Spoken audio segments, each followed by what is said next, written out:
I'm Gary Nickerson, And I'm Quinn Taggart. and this is Outside My Window. Well, Quinn, this time of year, people's minds are on, the beautiful weather, checking out the beaches or your favorite park, barbecuing, gathering around the fire pit in the evening.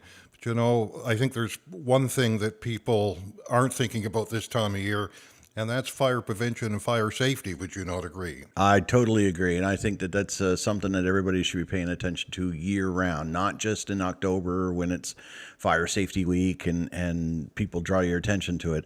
It's definitely something that people need to be paying attention to year round. Well, we've got somebody on the line. Our guest is Stewart Deveau. Stewart's been on our podcast before. He's the Chief Fire Prevention Officer for the Yarmouth Fire Department. Welcome back to the podcast, Stewart. Thank you for having me once again. So, Stuart, people are out, they're having a good time, possibly a few beverages while they're at it, but they really got to be thinking fire safety, whether you're camping, whether you're on the fire pit in your backyard or wherever. There's lots of dangers to be had. There is, and you said it. It's summertime, time to kick back and relax, and forget about your everyday stresses, so to speak, and you get caught up in the moment, and you tend to forget a lot of the important stuff, such as fire prevention, and we do see it. So, with that in mind, let's just scoot into a couple of changes since the last time we had you on the podcast. And the first one is that within the town, they've actually approved a bylaw that allows people to have a fire pit. Yes, apparently on October the 14th of 2021, the council approved the so-called open air burning bylaw. It allows property owners to, apply for a permit to have backyard fires when the proper conditions are met. And it came into effect on the 27th of October. In order to have a backyard fire pit, if you would, you have to apply for a permit, and you can do that, if I understand correctly. You can go right online to the town of Yarmouth and download and print the complete form by hand or by filling it out and submitting it online or what have you. Now, I mean, obviously, not everybody's backyard is going to be suitable for a fire pit. So, again, we encourage people to look at the bylaw online and pay attention to all the rules. But what we want to focus on, of course, is the safety part of it. And I mean, if you're going to have open fire in your backyard, what are some of the key points for them to remember? Well, you want to make sure that you're a good distance from from your home or your deck, garage, trees, hedges and shrubs. Minimum distance of about 15 feet is or metrics 4.6 meters, I guess. Just anything that can easily combust. You want to be able to enjoy your fire pit without any worries. So just keep a fair distance away and keep the area where your fire pit is clear of any combustible stuff. Yeah, I mean, common sense obviously can go a long way, and not to patronize anybody or make light of the situation, but common sense can carry you quite a ways. Oh, guaranteed. This doesn't necessarily affect propane fire pits. I see a lot of those online, and where people have those nice little ones there. That's not part of this, is it? No, I don't believe it is. I believe it's concerning open flame fires. I'm pretty sure that's what it is. Right. Because prior to that, propane fires were allowed. Propane fire pits, yeah. So again, if anybody wants any information, we certainly encourage you to go onto the town's website and have a look. Now, that's a little different for the counties, right? I mean, so Yarmouth County and the municipality of Argyll, they have their own rules. And if any of our listeners live in any one of those areas, you should be checking with your local municipality for what the guidelines are for there. Exactly, and again, you got to keep into mind the provincial burn burn bylaws as well, burn ban. Now they post that every day, so people should be paying attention to that now. I mean, we've already had a big forest fire, and knock on wood, things have been fairly dry in the last little bit. As of today, when we record this, things are a bit dry. We haven't had a lot of rain, so people should be paying attention to that website to make sure that if they're going to have any outdoor activities, that it's within scope. Exactly, and I mean, it's posted for a reason, and it's like anything else. It is a law, and if if you so-called break the law, you're subject to a penalty, and I don't think you want to be responsible if, God forbid, you go against the burn ban and it gets away and your neighbor's house catches fire, or worse. There's more than just the legal penalties there. So I don't think anybody really wants to be responsible for any of that. So one of the other changes since the last time we talked about is fireworks. So within the town limits, they've kind of restricted when fireworks could be used and who. But I mean, again, that's just a common sense safety thing. If you're gonna light off fireworks, the last thing you want to do is be like in the heart of downtown. You never know where that stuff's going to end up. Exactly. I mean, and it's been, you know, very recent where people are setting fireworks off at whether it's 9 o'clock in the evening or 1:30 in the morning, and for the most part, they are in the center of town. Um, when they come down, they can come down on your next door neighbor's roof, or anywhere in the vicinity, or anywhere landing on anything that might be combustible, and from there, the rest speaks for itself. Now, again, common sense kind of prevails, but generally, if you've got fireworks, people have been, enjoying an adult beverage at the same time. So sometimes the safety rules go right out the window. Exactly. It's and we always, we've been saying since we started common sense, but uh, common sense is gone once you start enjoying a few beverages. Common sense tends to, like the fireworks, fly south. But um, fireworks are meant to be enjoyed. Unfortunately, because of some people's ignorance, the town has come across and created these bylaws, and it's it's for the safety of the town, I guess you could say. Well, you have to be respectful of not only your neighbors, but you got to remember your furry friends too. Exactly. I mean, the other night during the fireworks, and I only live up from Beacon Church. My dog heard the bang, and of course, he barks at anything. But once he got outside and continually heard the bang, he made a beeline for in the house. So it's very upsetting for your furry friends. Those were regulated fireworks. So I mean, uh,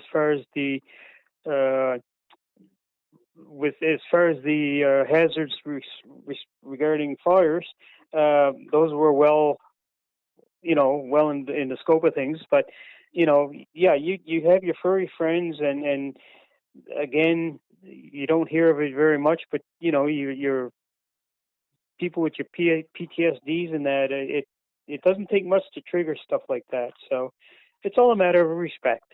Sure. No, absolutely. As you said, Stuart, fire prevention and safety is really all common sense. It's about being aware of your environment, isn't it? Whether you're on the deck with your barbecue or having that backyard campfire. It is. I mean, you're out on your back deck or what have you, having a barbecue and your beverage. Um, it's your property, and regardless of whether it's yours or somebody else's, you want to make sure that you're aware of your surroundings. You want to make sure that you've taken every precaution. Uh, it's the same with out enjoying a four-wheeler ride. out in the back country and in some of the trails, especially in this kind of weather, where everything's so dry. You know, if you're a smoker and you need to smoke, don't throw your cigarette butts on the side of the road, side the path, thinking nothing's going to happen. You know, carry a can with you or something, a jar or something that you can put your cigarette butts in until you get to a place where you can dispose of them properly. Uh, you know, vehicles, the four wheelers going through tall grass, the exhaust has lit you know, the shrubbery. You know, you're out to enjoy it, and just pay attention while you're doing it. I mean, it only takes a second for a fire to start. And there's odd things that can cause a fire. You and I know that. I remember a few years ago, when I was still working as a reporter, there was a house fire, sorry, a small deck fire out in the county. And it was caused by, fella had put some panes of glass, some windows, right? Stacked up against on the deck against the side of the house, and it was a nice day, clear sunshine, clear sky, sunshine, and I don't know if you remember when you were a kid, you used to take a magnifying glass and burn beetles. That's what we did in town anyway for fire, right? Well, that's what happened, and it caused a small fire. Nothing funny about that. Firefighters were there quickly and extinguished it. But I guess it's just a lesson that there's no rules when it comes to fire. No, and it leads into another area of away from fire prevention, but littering. People throw their beer bottles, their pop bottles, or what have you, the glass, pop bottles especially, the clear. You know, you get a broken a shard of broken glass with the sun beating down on it, and it can become, like you say, a magnifying glass. So anything from lightning to a piece of broken glass, it doesn't take much to start a fire. So again, if you're out and about, whether you're four wheeling or what have you, keep your trash with you until you get home, and just like your cigarette butts and what have you, and dispose of it properly. Yeah, I mean the cigarette butts is the thing that scares me the most. And you see it all the time. I mean, where I work, travel for work. Um, you're driving down the road, and buddy ahead of you, he's moving right along, enjoying his ride, and the first thing out of the window comes a cigarette butt. And I mean, yeah, it landed in the road, but it only takes a few seconds to blow off on the side of the road, and next thing you know, bang, you're into a forest fire. So, if you feel the need, again, if you feel the need to smoke while you're driving, have some sort of receptacle to put it in until you can get to where you can properly dispose of it. So, Stuart, maybe some quick advice for folks as far as safe storage of, say, gasoline for their lawnmowers and stuff like that that'll help them get through the summer months. Well, number one, you definitely don't want to be storing your uh, flammable liquids, your gases and oils, in the basement of your home. If you've got an outbuilding, like I've got a detached garage, you know, keep it in your garage or your outbuilding. You definitely don't want that stuff in your basement, in your house.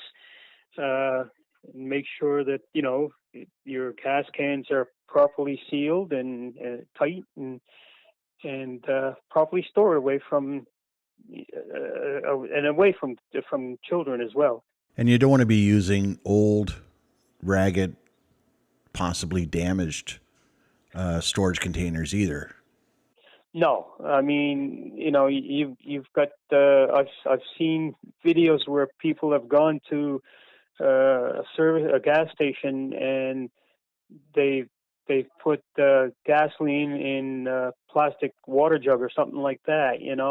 Um, you need a proper gas can, one that's certified for what it's meant to be, and make sure that it's in good condition and not leaking. And yeah, I understand trying to be frugal, but there are certain things you just don't want to be taking any chances with. for the average person, that's, again, back to the common sense. But there are people that, you know, for one reason or another, maybe they don't have the proper container, and maybe they need a little bit of gasoline. But you're pardon the pun, you're playing with fire Yeah, when it's you an do that. accident waiting to happen. Exactly. And the thing is, they may say, well, it's not going to happen to me. It can.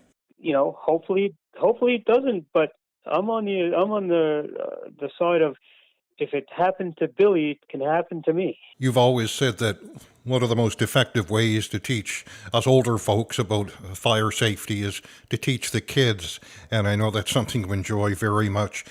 During COVID, you weren't able to get into the schools like you used to.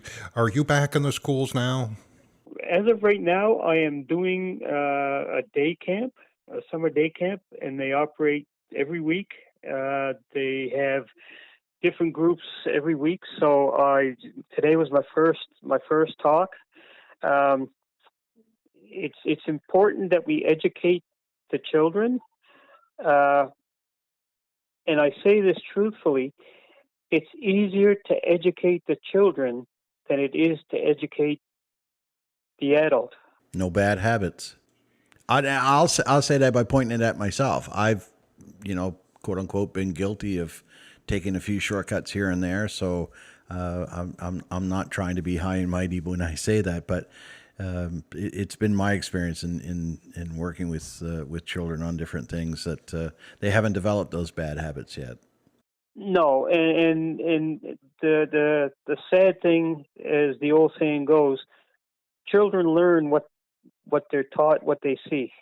And you know, for me to go and talk to children, I've had parents come to me. I've gone to their child's school, or during the summer to a day camp, and then I've seen them at fire prevention week at the mall display or something, and they'll say, "My daughter," or I'll talk to the child and I'll ask them a question, and the first thing the parent will speak up and say, "Oh yes, I mean, she came home, or she or he came home, and the first thing they seen something, and firefighter Stewart said this is, and it makes me feel good that knowing that I'm making a difference in not only a child, but if the parent is listening to the child, then what I'm doing is working."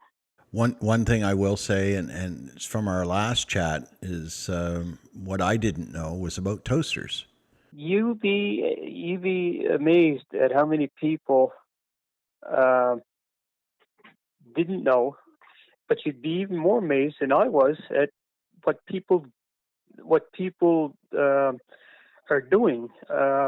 When I first found out about this a number of years ago, and started bringing it up in my talks, um, some of the adults, when asked if their toaster was plugged in, would say no, and it kind of took me aback because I'm thinking no, and that was the reason, was because they were afraid of fire. And it has happened. It has happened locally. It hasn't happened that I'm aware of in a number of years, but it has happened locally, where a family out in the county actually lost their house because of their toaster.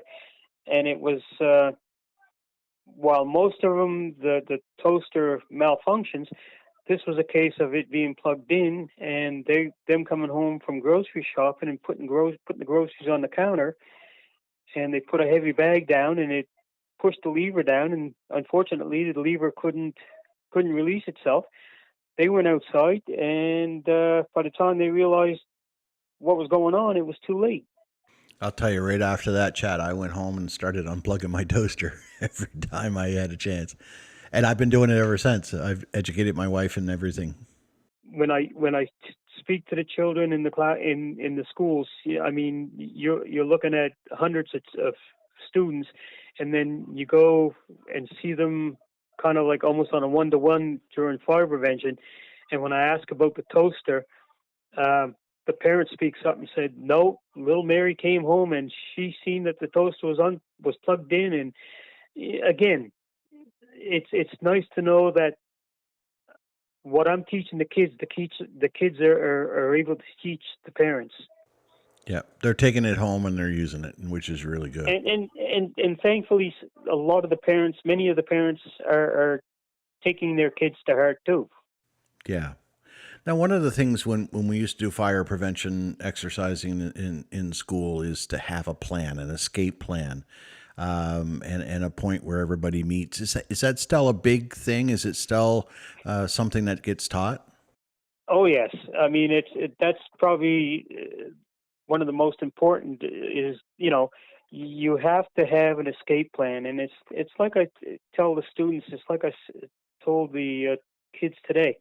You know, they go to school. Many of them have been going to the same school. They know through the years. They know where all the escape routes are. They know their escape plan. And my question to them was, if it's important enough to learn at school, should it not be as important, if not more important, to do it at home? I mean, you're talking about your family and whatnot, and not that they're one's is more important than the other, but in some respect, yes, they are. So I always tell them, if you're doing it at school, should you not be doing it at home? And a lot of them agree. And actually, I had one young child today say that that she had an escape plan, and apparently she was. They did practice it. She didn't say exactly how often, but the point is, apparently they've got an escape plan, and that's very, very important. Especially if you have, folks in the house with mobility issues or small kids and the like. I mean, people have to rally up. It's not just a matter of everybody, manage to get themselves out. You may have an elderly folk in the house like we do. I'd have to go get him and make sure he gets out. Exactly. You're not only looking out for yourself, you're looking out for the others in your home too. Like you said, uh, such as is your case, there are a lot of the people nowadays. They're taking in their elderly parents or what have you, and um, who are they're not as quick as we are. Not that I'm very quick at my age, but anyway. Um, but yeah, you have to have an escape plan and a plan in place not only for yourself but for everybody. You have to know that if there's a fire, that how am I going to get granddad out or dad out or what have you, and that's not something that you learn on the fly.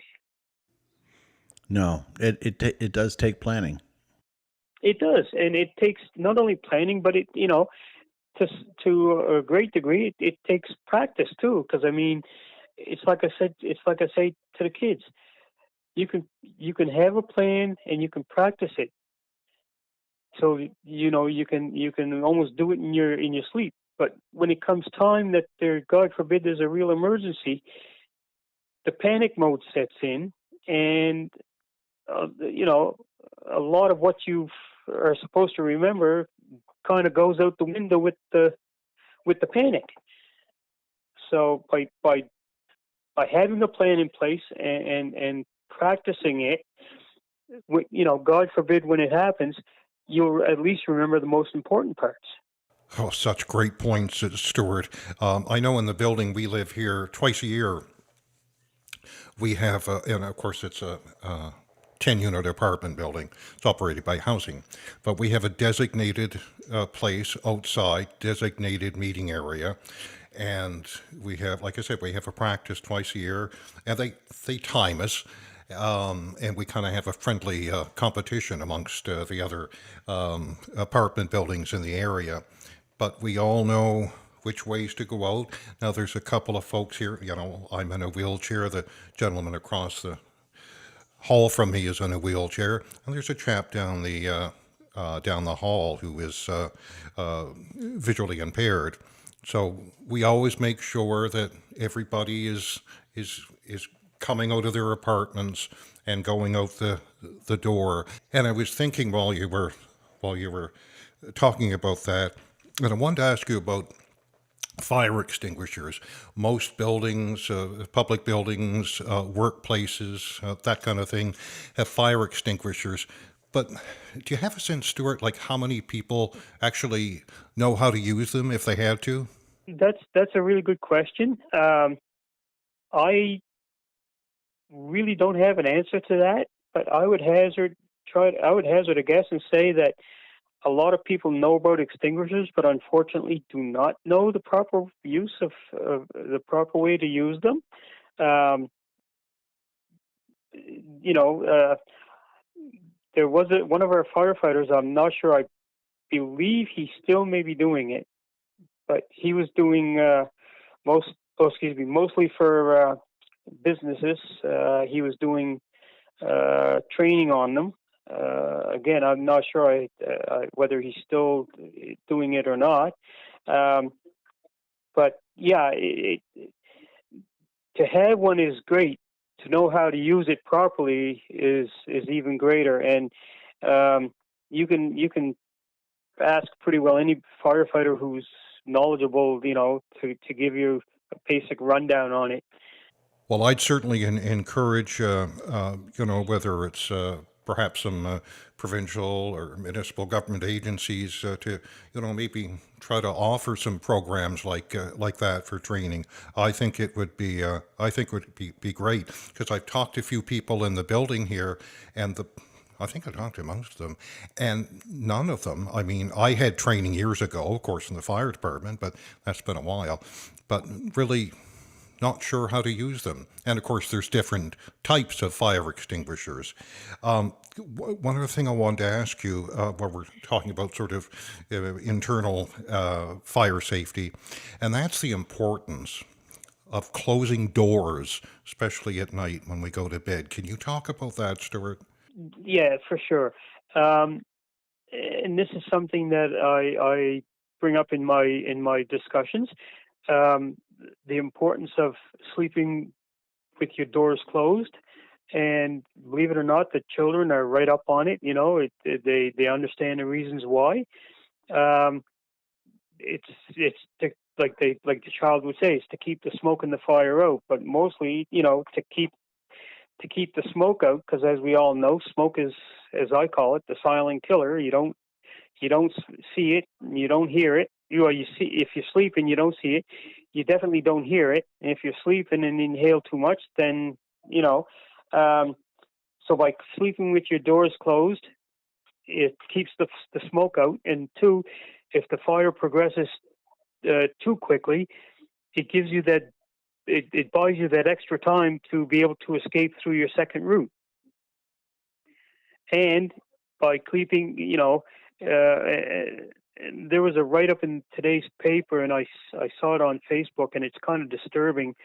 Um, I don't know if you get the Chronicle, but there was a fire at the other end of the province where the family lost a house. Fortunately, everybody and their pets got out, but they were, and not to steer off the discussion that we're having,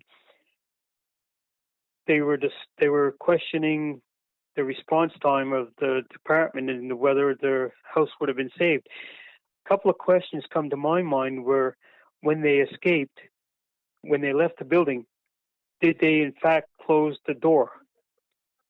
To the outside, because by doing so, same with especially with your bedroom doors and that, you're depriving the fire of oxygen. It's not going to stop the fire, but it will definitely slow it down. So, and in schools they teach you that. Usually, I know when we were going to school many years ago, Gary, and you can attest to this. when there was a fire drill, the ones closest to the windows closed the windows, and the last person out closed the door. And again, all for very good reason, to prevent, try to deprive the fire of much needed oxygen, and hopefully buy some time so that the fire department can do what they're there for and save as much as they can. Can't stress enough, of course, as well, smoke detectors. Smoke detectors, definitely. I was just, I knew this has been out for a number of years now, but at one point they were saying one on every floor and one outside of every bedroom.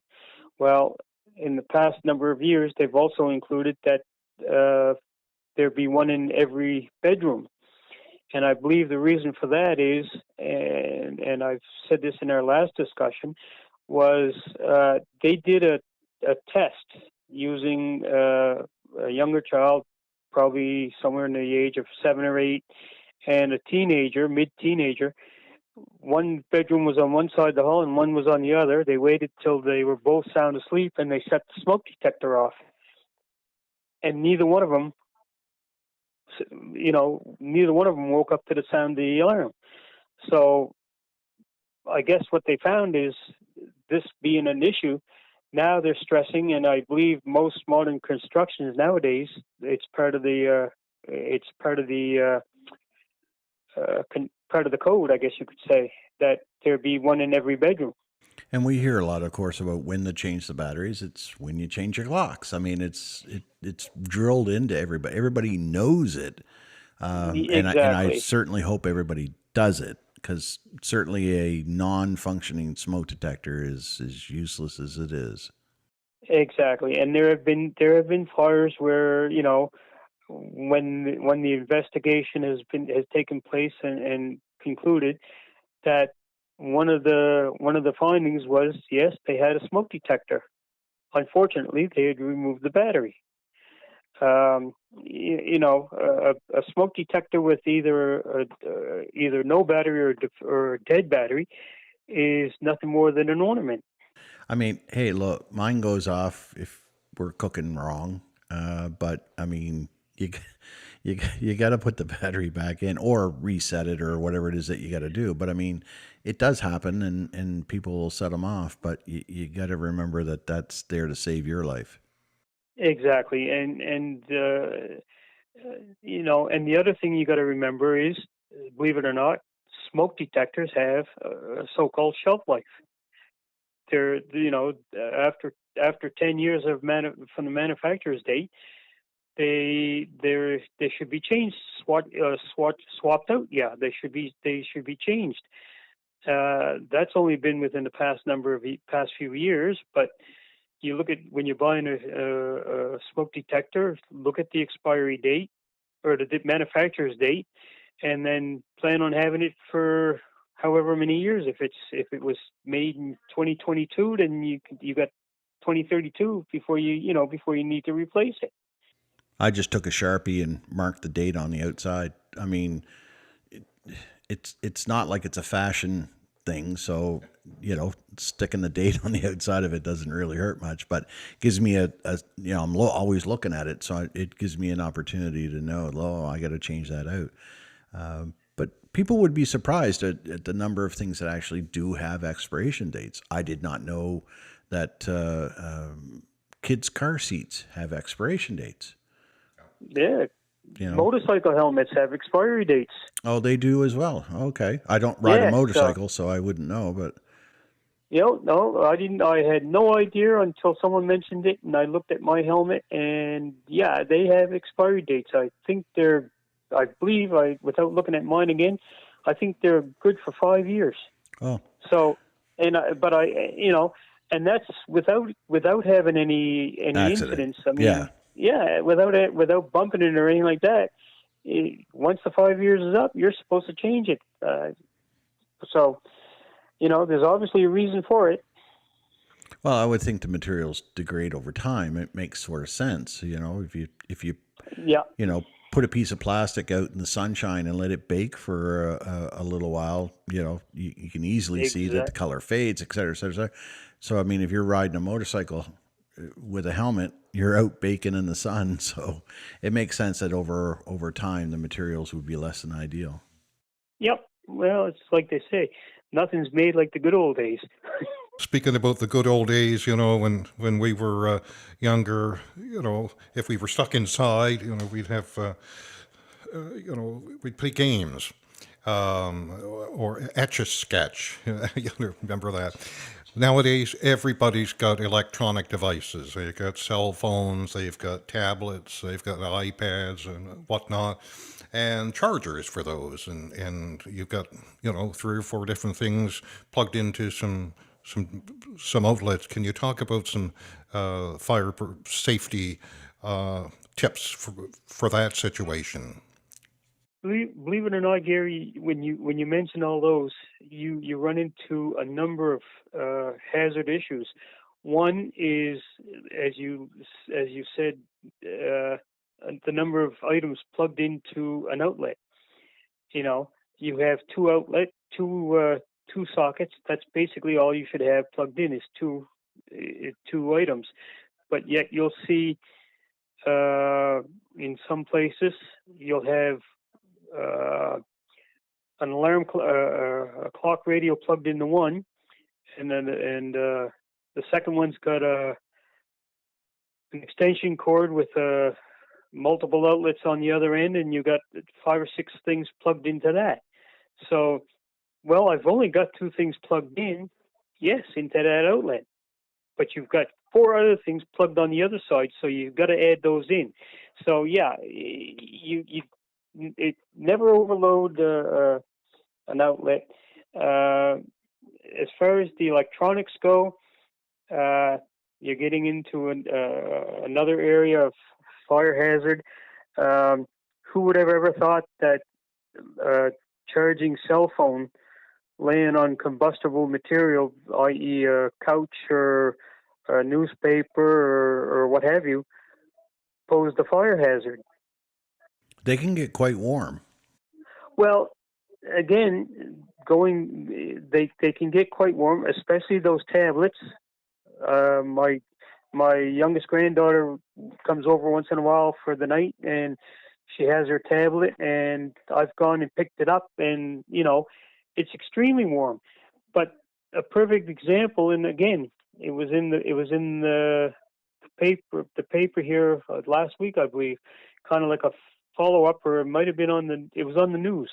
There was a bad fire up at the other end of the province about a year ago, where 2 young girls unfortunately lost their lives. And when the investigation was over, it was attributed to, I believe, a cell phone that was being charged, and it was on the bed.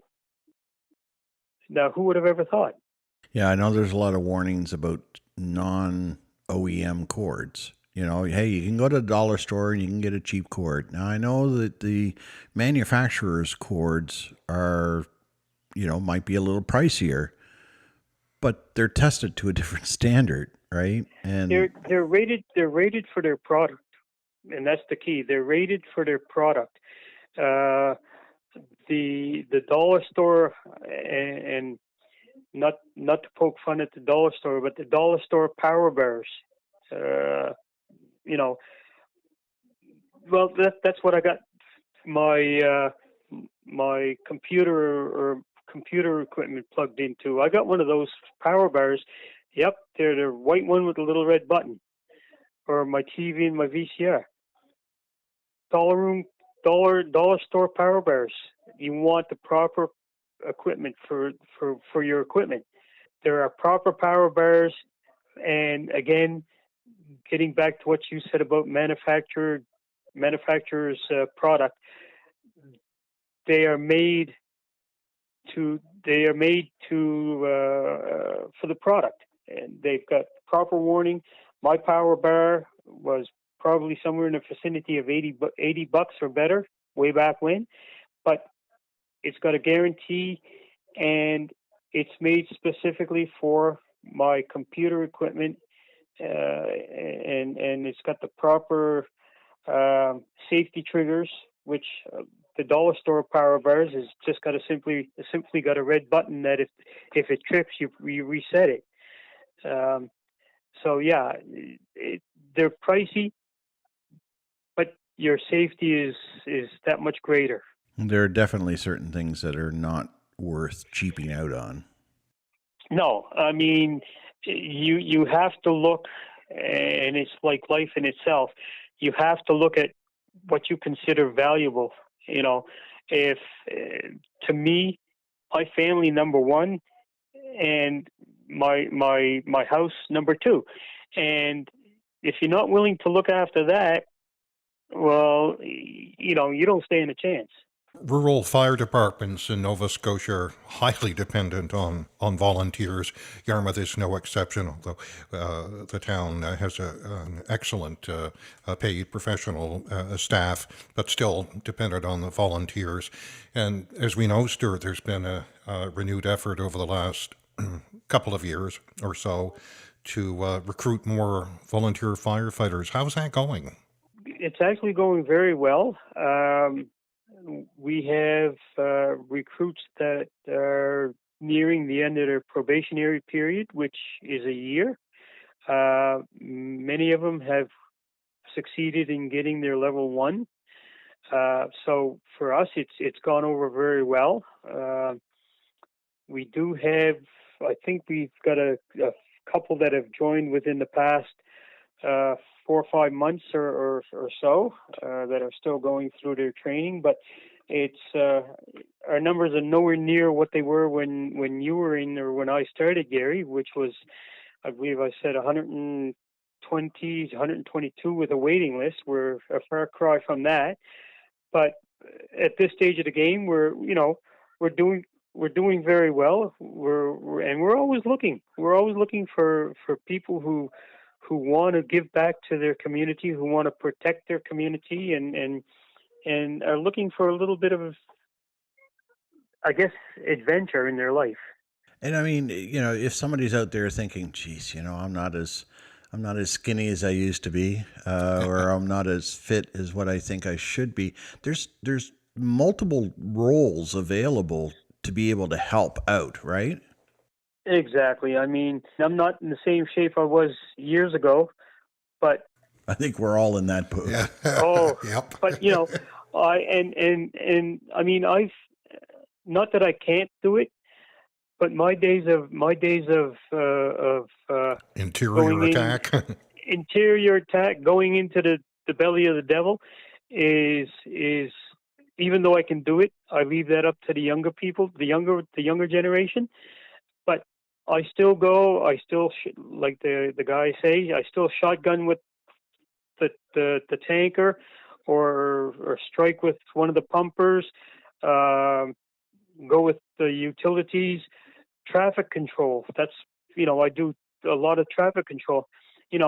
By doing that, I'm allowing someone who's capable of going into a building to do so. Because you obviously need someone to do the traffic, and if you've got an interior firefighter stuck directing traffic, well, that's one good body that you've taken away from the fire scene.